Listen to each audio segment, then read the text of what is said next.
All right, so we get a lot of questions about our layering systems and the gear we bring. So I'm just going to go through what I'm wearing today. I'm in my base layers right now. So for me today, that's going to be my smart wool leggings. Sometimes I'll go with bamboo, like a thinner bamboo, but today's going to be pretty cold. It's going to be negative 29 with the wind chill today, according to Mountain Forecast. Then I have a pair of liner socks, and I do a waterproof sock on top. This is my National Geographic waterproof sock. Shout out to them. I like these better than a traditional vapor barrier layer sock because it sounds weird, but they're actually not 100% waterproof, so it lets my foot breathe a little bit, but it still provides that level of protection. On top, I have my Under Armour, I call it my ninja layer. So the nice thing about this one is it actually becomes a balaclava. So you can, in extreme conditions, bring it all together and kind of have that full coverage. So on colder, more extreme days, I like to wear this as my base layer. Otherwise, I'm in a synthetic or a wool, just long sleeve top. For my hands, my favorite liner gloves in the whole world. I'm absolutely obsessed with these. I won't wear anything else. They're a craft running glove, actually. And tucked up here is a waterproof cover that is a mitt. So you can either wear it as the liner glove. It's got the touch on the fingers, so you can use your phone without taking them off. It's got the grip on the palm. Or if you need a little bit more warmth and wind protection, you can put the mitt over. This is waterproof, and I'll actually wear just this and be climbing through the snow, and it won't really be an issue in terms of getting my glove wet. They dry super quick, and I'm in love with these things. They're awesome. They've always been really good to me. I can take them on and off really quickly. I don't have to worry about switching out gloves or losing a pair of gloves. It's like a mid-layer and a base layer glove at the same time.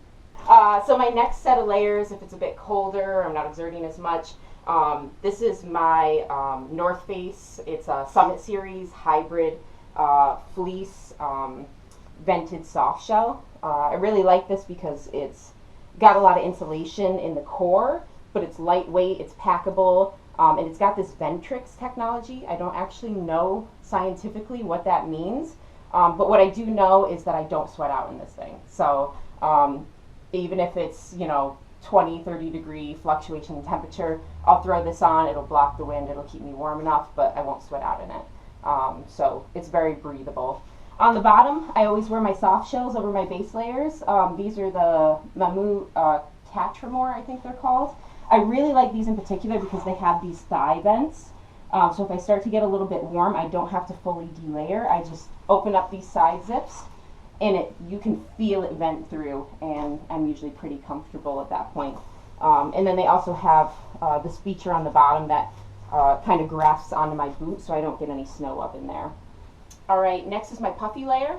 So these are honestly more emergency. I don't actually put these on while I'm exerting usually, unless it's really, really frigid conditions.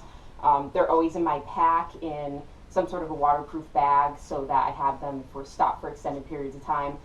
Puffy mittens. These are Enlightened Equipment, and they have a waterproof shell that I'll show you in a second as well. They're super warm, super lightweight, super packable. And then I have my vest, which honestly I don't even know what the brand is. I've had it for over a decade. But I do like the puffy vest because it's not as bulky, but it brings warmth to where you really need it, which is your core. If your core is warm, your extremities are warm for the most part. So these are kind of my emergency layers.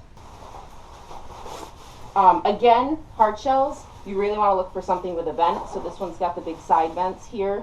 So if I start to get too warm, but there's precipitation or there's a lot of wind that I need to block, I can open those side vents. I can keep myself dry, but also make sure that I'm not sweating out.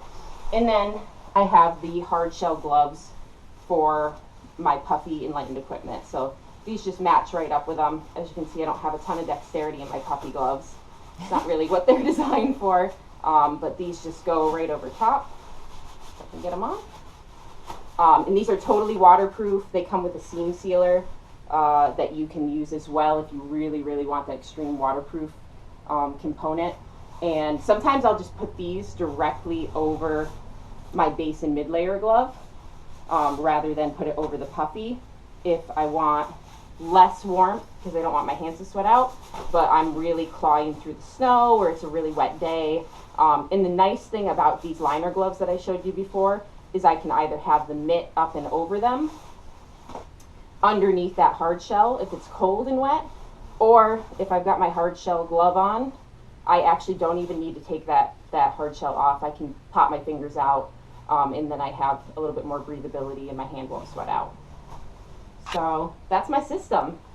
Nice. And then of course I've got my my wool hat, and if there's really things flying around like there was yesterday with the wind and the precipitation, I've got my goggles and I pair that with either a buff, or in this case I've got my base layer with the buff built in.